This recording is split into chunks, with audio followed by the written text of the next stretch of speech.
Hello, friends. Welcome back to Storytime, Miss Poka. Before we get started, get your favorite blanket, your favorite snack, and your very own copy of A Better Me.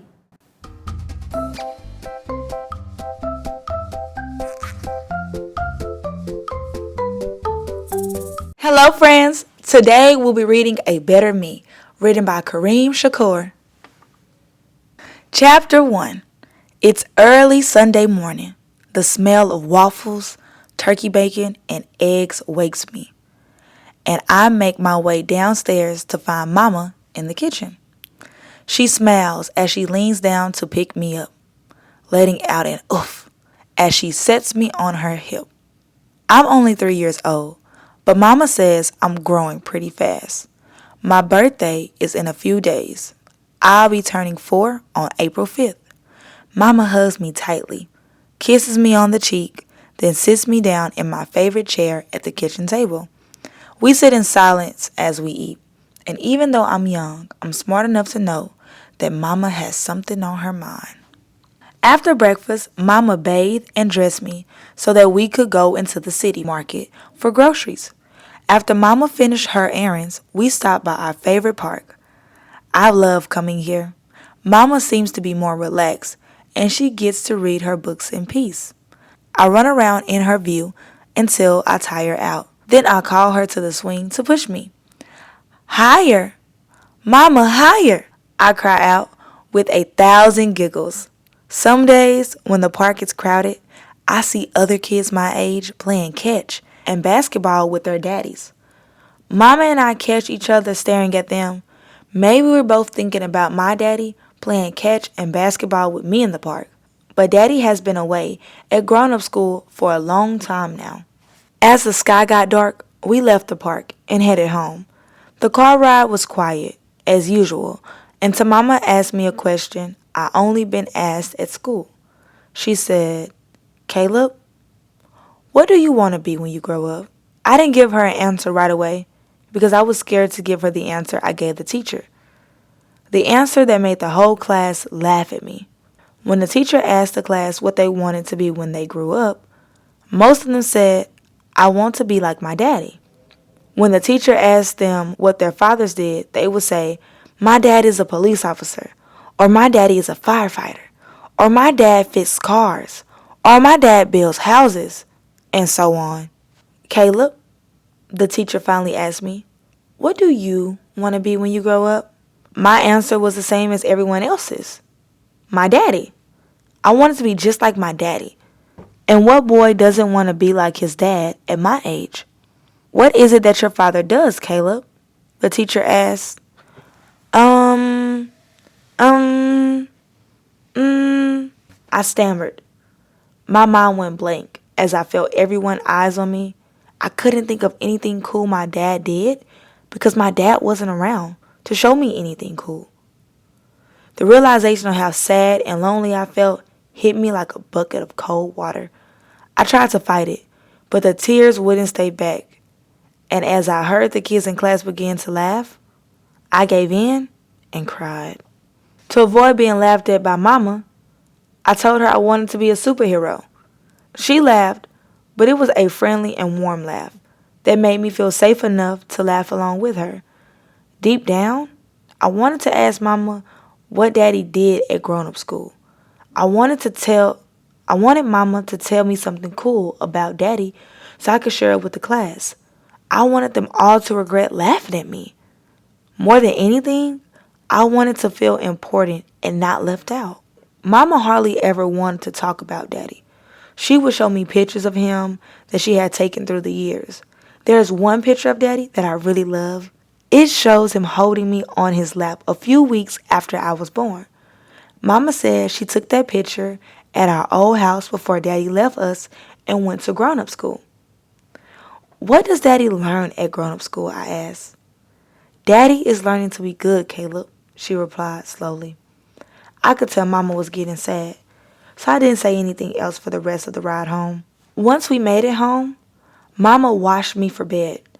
I stared into her beautiful eyes and asked her, "Does Daddy love us, Mama? Why doesn't Daddy want to be here with us? Why doesn't he take me to the park or to school in the morning like the other kids' daddies do.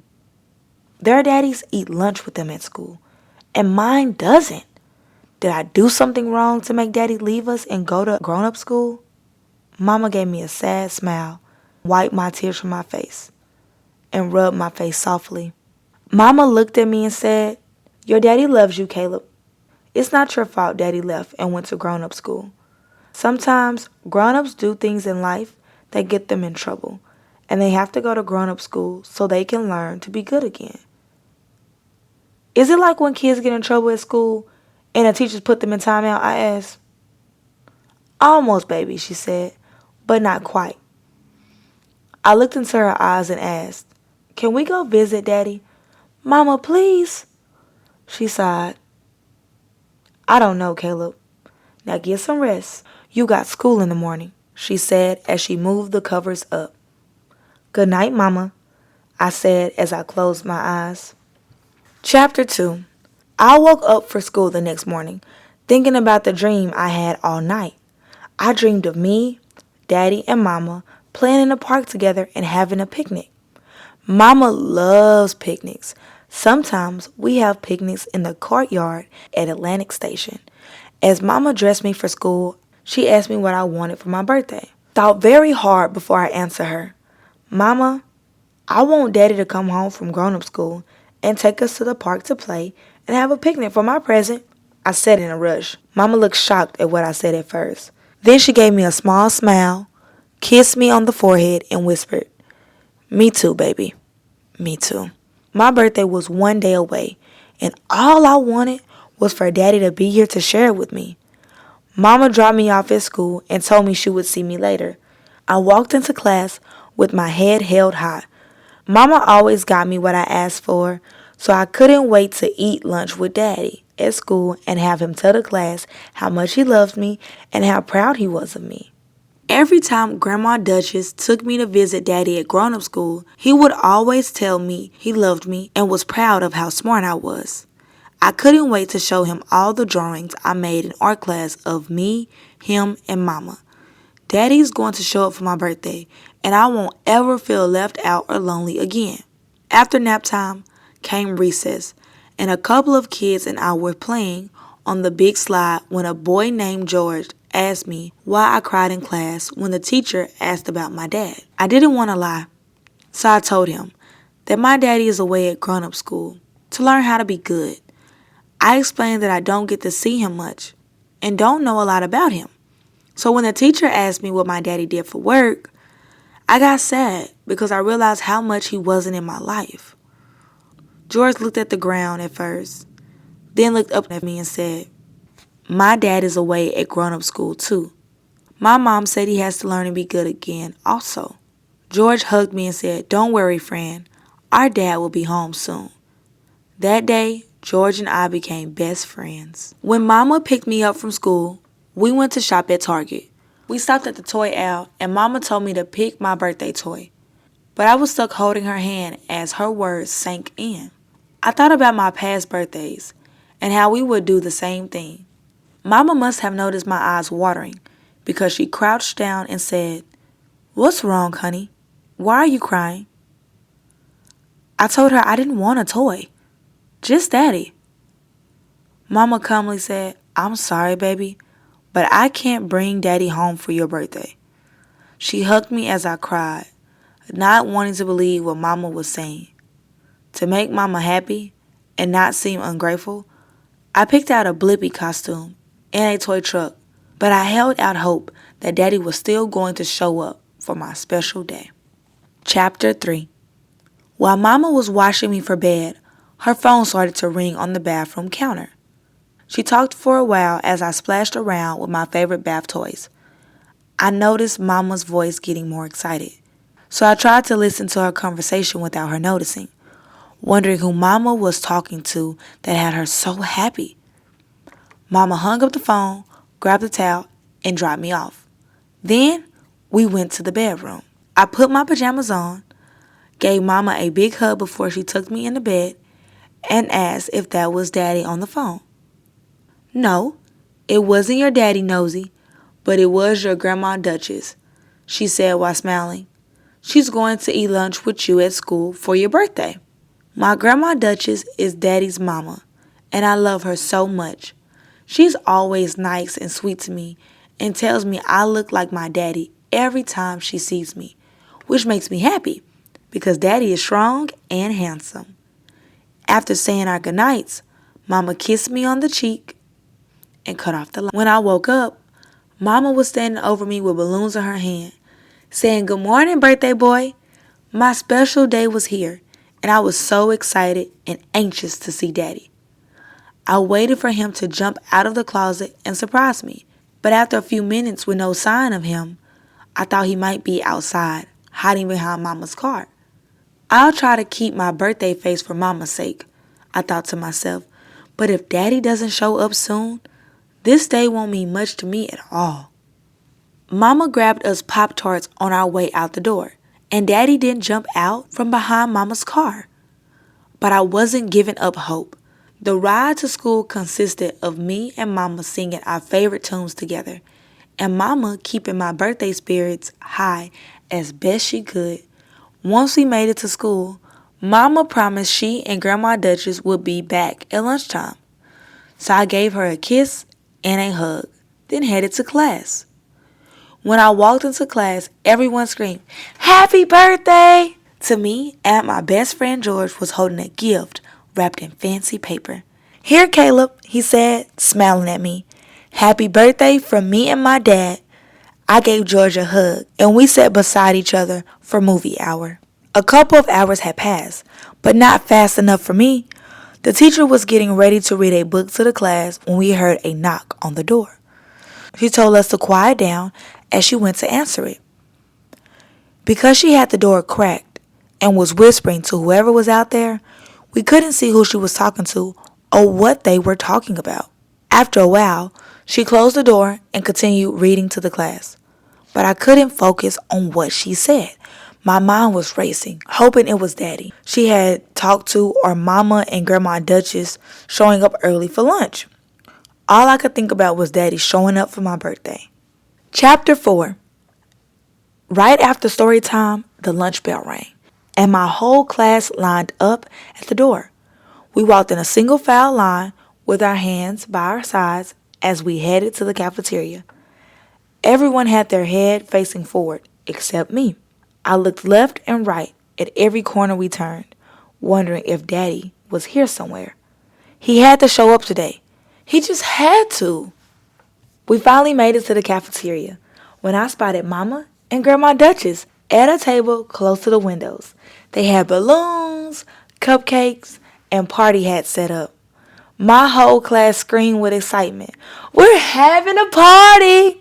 I ran as fast as I could and jumped into Grandma Duchess' arms. She squeezed me tightly as she kissed my cheeks, and while I was excited to see her, I was a little sad that I didn't see Daddy here also. Mama passed out plates with pizza slices and napkins. She noticed that I was bothered and must have guessed that I wanted Daddy to be here because she leaned close enough to tickle my stomach and make me smile. Mama got everyone's attention to sing happy birthday to me, and after the singing, she told me to make a wish and blow out my candles.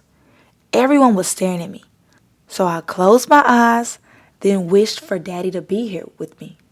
I opened my eyes, blew out the candles, and noticed that everyone was silently staring at me. I felt moving behind me, so I turned my head to look. There he was, standing over me with a big smile on his face. "Daddy, you're here! You're really here!" I screamed as I got up to hug him. He picked me up in his strong arms and hugged me like he waited a lifetime to hold me again. "Happy birthday, little man! I love you so much, son," he whispered in my ear as I laid my head on his shoulder. Daddy seemed even more excited than I was that we were finally together again. I could feel his heart beating really fast, and I remember Mama saying I used to fall asleep on Daddy's chest, listening to his heartbeat when I was just a few weeks old. It felt good to see everyone happy and smiling for me and Daddy. This day had become everything I wanted it to be.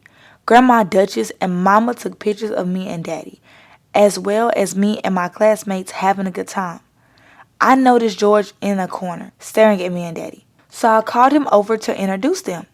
Daddy, this is my best friend George, I said proudly. His daddy is at grown-up school like you were. Daddy smiled at George, rubbed the top of his head, and told him that his daddy loves him just like Daddy loves me. As we headed back to class after the party, I held Daddy's hand the whole time because I wanted him to know I was never letting him leave me again. Mama smiled at me, and I smiled back. But when I saw how Mama and Daddy smiled at each other, I knew we would be a happy family again. I showed them both my drawings from art class, and I could tell they were proud of me, just like I was proud to have them both as my parents. I could see tears in Grandma Dutch's eyes, but I wasn't worried because I knew they were tears of joy. When I got done showing Daddy my cool drawings, he picked me up and set me on his lap. I looked into his eyes and told him I never wanted him to go back to grown-up school again. Daddy was silent for a minute as he looked back into my eyes like he was studying me. Caleb, Daddy said slowly, I'm here to stay, son. You make me a better me, but I need you to do something for me. I don't want you to grow up and be like me.